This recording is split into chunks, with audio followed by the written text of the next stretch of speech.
Congolaises et Congolais, mes très chers compatriotes, nous voici à la fin de l'année 2021, une année qui s'achève dans la douleur, la souffrance et la misère pour le peuple congolais, mais aussi et surtout dans la crainte de voir notre nation disparaître. Le 25 décembre dernier, jour de la Nativité, la ville de Beni a connu une explosion qui a tué plusieurs de nos compatriotes. L'horreur de cet acte odieux est venue se greffer aux tueries et massacres enregistrés dans la partie est de la République. Je présente mes condoléances à toutes les familles qui ont perdu des êtres chers cette année à cause de l'insécurité généralisée. Les esprits pernicieux veulent tuer notre pays, la République démocratique du Congo, que nous avons reçu en héritage de nos aïeux. Alors que le monde continue de faire face à une menace sanitaire existentielle, en RDC, on constate une inaction irresponsable. Seulement 0,1% de la population congolaise est vaccinée contre la Covid-19 à ce jour, le taux le plus faible d'Afrique. Mes très chers compatriotes, j'ai une fois de plus l'honneur de m'adresser à vous en tant que celui que vous avez majoritairement porté lors de la présidentielle de décembre 2018 pour défendre nos valeurs et reconstruire notre nation. Depuis, je n'ai eu de cesse de prendre chaque jour et à chaque instant la mesure de cette responsabilité. En cette fin d'année 2021, pleine de souffrances et d'épreuves, alimentée d'une part par l'inacceptable guerre qu'on nous a imposée dans la partie est de notre pays, et d'autre part par la misère dans laquelle croupit notre population, je ressens davantage cette lourde responsabilité. C'est pourquoi je ne reculerai jamais et je ne m'écarterai nullement de cette volonté ferme qui m'habite d'élever à chaque fois que cela est nécessaire l'étendard de la résistance contre toute forme de violation des règles constitutionnelles, d'injustice, des trahisons de la patrie, des corruptions, des pillages des deniers publics, des mensonges, des violations de l'intégrité de notre territoire, d'antivaleurs et d'atteinte aux droits fondamentaux des Congolais. C'est l'essence même de notre combat. Mes très chers compatriotes, du Congo hold-up, en passant par les hold-up électorales de 2018, au hold-up du programme des 100 jours et à l'escroquerie du RAM, sans oublier les détournements en tout genre, notamment les fonds destinés à la lutte contre la Covid-19 et à la paye des fonctionnaires, on peut aisément réaliser combien et comment notre pays est saigné à blanc par une minorité d'opportunistes sans foi ni loi dont la seule vocation est l'enrichissement illicite. Cette clique prend plaisir à tromper l'opinion avec des slogans creux et des promesses aussi longues que les kilomètres parcourus par Magellan dans le néant. Mes très chers compatriotes, alors que le fonctionnement de la Cour des comptes est paralysé à dessein, l'Inspection générale des finances, IGF, symbole d'une lutte cosmétique contre la corruption, sert de paravent à un système de pillage institutionnel bien rodé. L'appareil judiciaire demeure aux ordres. Les députés nommés et accrochés à leurs intérêts personnels marchandent de manière éhontée leur collaboration à coups de jeep et autres dessous des tables. Au même moment, certaines confessions religieuses se mettent regrettablement au service de cette mafia. C'est scandaleux. Les pillages des deniers publics, qui est au cœur de ces systèmes, trouvent même des théoriciens du mal qui les justifient et les défendent aveuglément. Si les voleurs et les corrompus ne sont pas effectivement condamnés, qui va payer pour la souffrance infligée au peuple congolais? En définitive, nous nous retrouvons dans une situation ubuesque et discriminatoire où ce sont les petits et les faibles qui croupissent dans les prisons pendant que les portes de celles-ci sont grandement ouvertes pour laisser échapper les criminels en col blanc.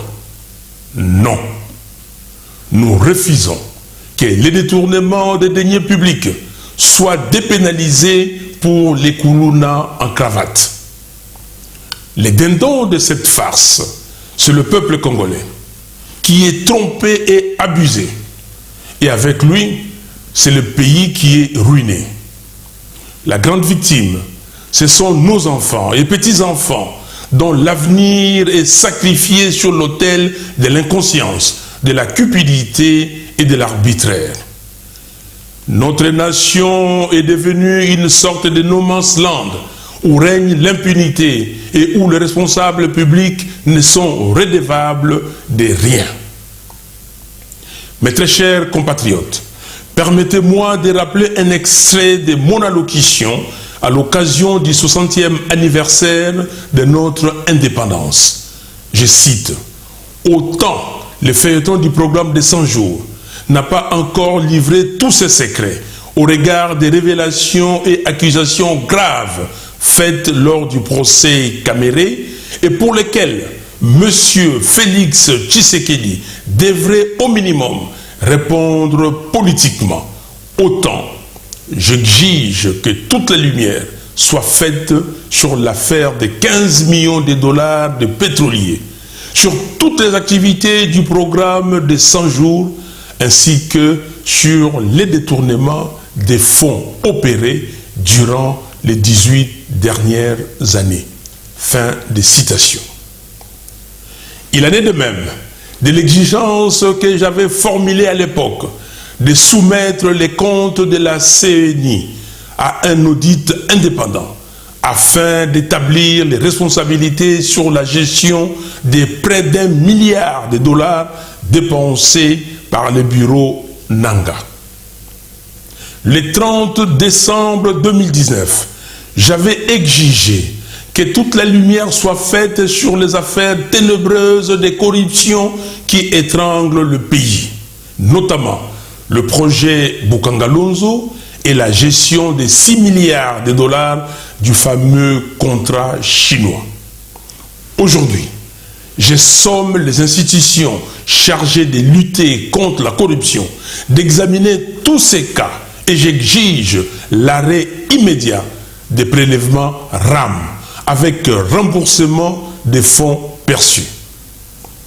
Mes très chers compatriotes, sous vos yeux, ces régimes illégitimes et irresponsables s'emploient à effacer la mémoire collective. En effet, le 2 août de chaque année, les patriotes commémorent le génocide du peuple congolais. Le 5 juin de chaque année, dans l'indifférence totale du pouvoir en place, nous nous rappelons de la guerre des 6 jours, du 5 au 10 juin 2000 à Kisangani, entre l'Ouganda et le Rwanda, et nous pleurons les milliers de Congolais tombés sous les balles des fusils et des canons des militaires de ces deux pays. Le négationnisme et l'indifférence de ceux qui prétendent diriger le pays par rapport à ces événements est un message que le peuple ne pouvait que vaguement soupçonner. Aujourd'hui, les masques sont tombés. Les faux semblants ne tiennent plus. En effet, le 27 mai dernier, en violation flagrante de la Constitution, M. Félix Tshisekedi a secrètement signé 2 accords de coopération militaire avec l'Ouganda. Un mois plus tard, le 26 juin, il a récidivé en signant 3 accords de coopération avec le Rwanda. 2 pays impliqués dans les tueries massives dans notre pays et dans le pillage systématique de nos ressources naturelles. Le 30 novembre dernier, l'armée ougandaise s'est déployée sur notre territoire. Non seulement qu'il s'agit là d'une atteinte grave à la souveraineté de notre pays, mais c'est aussi et surtout un affront au peuple congolais en général et aux habitants de Kisangani en particulier, eux qui ont encore en mémoire les atrocités de la guerre des 6 jours. Comble de l'absurde, nous apprenons dans la foulée que le Rwanda serait en train de surveiller de près tous les mouvements militaires ougandais sur le sol congolais. D'ailleurs, pour officialiser sa présence dans notre pays, le régime de Kigali, en connivence avec le régime illégitime de Kinshasa, envisage un déploiement de sa police à Goma. Nous disons que ceci est inacceptable. Un État sérieux ne sous-traite pas sa sécurité. Encore moins à des pays dont les crimes à l'encontre des Congolais sont documentés et reconnus internationalement. Il faut mettre fin à cette hypocrisie et s'attaquer aux causes profondes de l'instabilité dans la région des Grands Lacs. Il faut promouvoir les objectifs de réconciliation nationale, de tolérance et de démocratisation dans chaque pays de la région. Il est temps que la RDC ne soit plus le terrain de combat des forces étrangères. Chaque pays doit prendre ses responsabilités. Soyons clairs, il n'y a pas de doute possible sur notre volonté à avoir de bonnes relations avec nos voisins. Mais cela doit se faire dans le respect mutuel. Ce que vient de faire M. Félix Tshisekedi est non seulement un aveu d'échec de son état de siège, mais constitue également des actes d'hypothèque de notre souveraineté et de notre indépendance. Ce sont des actes constitutifs de haute trahison. Maintenant, au regard de l'échec de l'état de siège, l'administration civile doit être rétablie le plus rapidement possible dans les provinces de l'Ituri et du Nord Kivu. Nos vaillants militaires doivent être équipés pour combattre les ennemis et défendre la nation. Aussi, les infiltrés et autres corrompus qui détournent les ressources affectées à nos soldats doivent être extirpés de l'armée nationale et des services de sécurité. Mes très chers compatriotes, pour le retour de la paix à l'est de notre pays, ce que j'avais proposé dans mon programme lors de la campagne électorale de 2018 reste d'actualité. Il s'agissait notamment de mesures urgentes ci-après. Le déménagement du Kankokolo de Kinshasa à Beni. Ce Kankokolo de Beni devrait non seulement être le plus grand camp militaire de la République, mais aussi et surtout accueillir une force spéciale d'intervention militaire d'élite. La mise sur pied et le déploiement en extrême urgence des unités de surveillance des frontières et d'alerte tout le long des frontières de l'Est du pays. L'exigence au niveau du Conseil de sécurité, conformément au chapitre 7 de la Charte des Nations Unies, de mettre en place non seulement un plan d'imposition de la paix par la force et d'éradication complète de toutes les rébellions qui déstabilisent l'Est du pays, mais aussi un programme ferme et précis de rapatriement forcé de tous les rebelles étrangers vers leur pays d'origine. La création d'une cour pénale spéciale pour la RDC, pour enquêter et juger principalement les crimes de génocide, les crimes de guerre et les crimes contre l'humanité perpétrés en RDC. Ces crimes sont documentés notamment dans les rapports mapping des Nations Unies que notre prix Nobel de la paix, le docteur Denis Mukwege, s'évertue à faire déterrer des tiroirs de l'Organisation des Nations Unies. Mes très chers compatriotes, aujourd'hui plus qu'hier, les forces du mal ne cachent plus leur volonté de balkaniser la RDC et de transformer la partie est de notre pays en vache à lait. Aujourd'hui, plus qu'hier, celui qui a usurpé le pouvoir du peuple ne se gêne pas d'être le cheval de Troie en personne de cette balkanisation. Il est donc du devoir de tout patriote de s'opposer à ces plans funestes et à barrer la route à tout individu qui s'inscrit dans la logique de son exécution. Mes très chers compatriotes, la vie en RDC est devenue un chemin de croix. La situation générale de notre pays se caractérise notamment par 1. Les violations systématiques des droits humains, tels que documentés dans les rapports des différentes organisations de défense des droits humains. Les dernières en date sont la répression meurtrière de la journée ville morte, décrétée à Goma par les jeunes, ayant occasionné la mort de 5 personnes, parmi lesquelles un bébé. L'homicide de Davin Kalala par les militants d'un parti politique bien identifié. L'assassinat dans les bureaux de la police nationale du jeune Olivier Mpunga. L'emprisonnement de l'artiste musicien Delphin Vigna Mwasiki, alias Idengo Delcato à Goma. La détention arbitraire de M. Luc Malembe dans la prison de Bunia et tant d'autres cas. 2.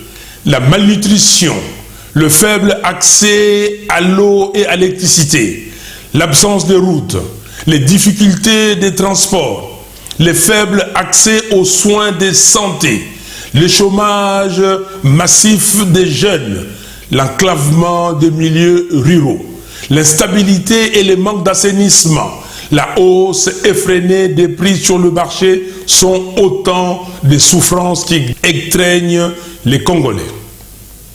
La RDC occupe le 3e rang mondial pour le nombre de pauvres. 3. Le chèque patent de la gratuité de l'enseignement de base qui nous ramène à la case départ. La contribution des parents aux frais de scolarité a été restaurée. La qualité de l'enseignement est en dégradation continue et les enseignants sont mécontents de leur situation du fait du non-respect par le gouvernement de ses engagements. 4. L'escroquerie du RAM. Un prélèvement illégal, invisible dans les rubriques de recettes budgétaires de l'État et dont l'emploi s'est fait dans l'opacité la plus totale, mais maintenu par défi malgré les dénonciations et protestations de la population. 5. Le détournement de la majorité à l'Assemblée nationale, au Sénat et dans les assemblées provinciales, en profitant de la légèreté, de l'incohérence et du manque d'intégrité de ceux qui font la politique pour l'intérêt personnel. 6. La politisation à outrance des institutions impliquées dans le processus électoral, notamment la Cour constitutionnelle et la CENI. 7. L'instrumentalisation de la justice et les recours primaires au communautarisme, au tribalisme, au népotisme et au clientélisme. 8. L'instabilité entretenue des institutions provinciales.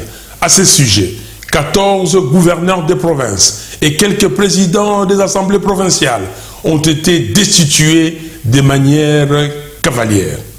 De plus, les provinces ne reçoivent pas les ressources nécessaires à leur fonctionnement et à leur développement. 9. La signature des accords illicites et illégaux pour servir le projet de balkanisation de la RDC. 10. Un état de siège proclamé sans préparation ni planification et prorogé sans fin par un parlement aux ordres, au mépris de l'indignation de la population. Pendant ce temps, les tueries en Ituri et au Nord Kivu se poursuivent. L'absence criante de vision hypothèque l'avenir de notre pays et des générations futures.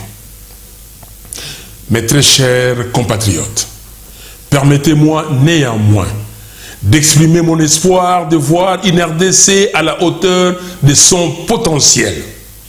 Ceci est une conviction et elle est partagée avec tous ceux qui croient en un avenir meilleur pour notre pays. L'espérance, c'est de dire à tous ceux qui voudraient qu'on renonce, qu'on se résigne, qu'on dépose les armes du combat populaire, qu'on ait peur, qu'on ne tente rien et qu'on ne prenne aucun risque. C'est de leur dire que nous n'allons rien lâcher. Nous irons jusqu'à la victoire finale, celle de la récupération du pouvoir du peuple par le peuple et pour le peuple, afin de reconstruire notre pays dans la paix et la cohésion. Le temps est venu pour réaffirmer la puissance de l'esprit, du génie et du caractère congolais, et de dire avec force que nous ne méritons pas le sort que nous subissons. Nous allons nous battre jusqu'au dernier patriote congolais pour nous réapproprier notre destin en imposant une autre réalité politique, économique et morale. L'extrait du discours de Martin Luther King de mars 1965 à Selma, en Alabama, me vient à l'esprit. Je cite, « Un homme meurt lorsqu'il refuse de défendre ce qui est juste. Un homme meurt lorsqu'il refuse de se battre pour la justice. Un homme meurt lorsqu'il refuse de prendre position pour ce qui est vrai. » Fin de citation. Nous allons donc nous battre pour imprimer une volonté patriotique, celle d'une société congolaise gouvernée avec vérité, justice, probité, compétence et dévouement. À la communauté internationale et aux partenaires multilatéraux de la RDC, je tiens à réitérer la volonté du peuple congolais à travailler de concert avec ceux qui partagent notre engagement de sortir notre pays de son marasme actuel. Alors que nous observons des déclarations inexactes sur des pseudo-avancées, il est primordial que les vrais amis de la RDC se montrent honnêtes sur la réalité de la vie des Congolais, au risque d'être de plus en plus perçus comme totalement déconnectés des réalités de ces pays. On ne peut pas soutenir une stabilité hypothétique aux dépens des aspirations profondes d'un peuple.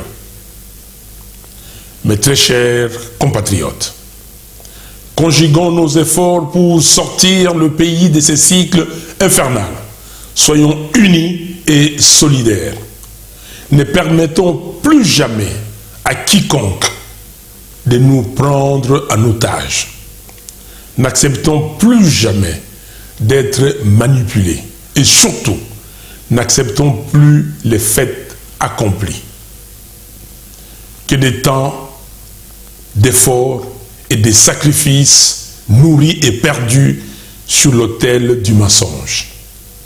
Mais pour que la nation se construise et se tourne vers le progrès, nous devons dégager un consensus pour organiser les élections transparentes, crédibles, impartiales et apaisées.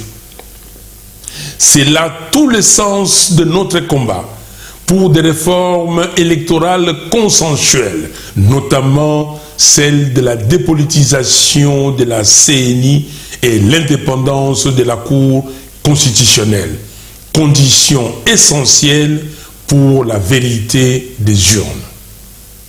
Ainsi, pour s'assurer que la victoire du peuple ne sera plus jamais volée, il est impérieux que l'organe de gestion des élections, la CENI, soit neutre, impartial et dépolitisé. Nous ne pouvons pas tolérer qu'un membre d'un parti politique puisse se cacher derrière une confession religieuse pour de nouveau fabriquer les résultats des élections. Pour faire triompher cette voie de l'espérance, continuons la lutte. Car, comme la Bible le dit dans Galates 6:9, si nous ne relâchons pas nos efforts, nous récolterons au bon moment. Personne, en effet, quelle qu'elle soit, n'a ni le droit ni le pouvoir de saboter la lutte d'un peuple qui veut se libérer. Ce combat dans lequel nous nous sommes engagés est un combat existentiel pour la renaissance du peuple congolais. C'est pourquoi je tiens à féliciter les nombreux jeunes artistes musiciens congolais pour leur prise de conscience exprimée sous forme de chansons révolutionnaires, dénonçant avec justesse les méfaits de la gouvernance actuelle. Je salue aussi le courage de nos compatriotes détenus arbitrairement dans les prisons du pays pour avoir pris position contre le mal. Nous ne vous oublions pas. Je pense particulièrement à Luc Malembe et à Idengo Delgado qui doivent être libérés immédiatement et sans condition. Il est inconcevable qu'on relâche des voleurs et qu'on emprisonne des vaillants combattants de la démocratie qui usent de leur liberté d'expression garantie par la Constitution. Congolaises et Congolais, très chers compatriotes, j'ai maintenant le devoir de faire écho à nos pères fondateurs qui ont conquis la souveraineté de notre pays pour que les Congolais soient libres et vivent dans la dignité dans un pays uni, fort et prospère. Cette lutte, nous la poursuivons avec vous, et ce, jusqu'à la victoire finale qui est certaine. Peuple congolais, réveille-toi. Mobilise-toi pour que l'année 2022 soit celle au cours de laquelle nous allons renforcer les bases de notre victoire prochaine et faire échec à tous ceux qui tentent de nous maintenir sous le joug de la tyrannie et de la pauvreté.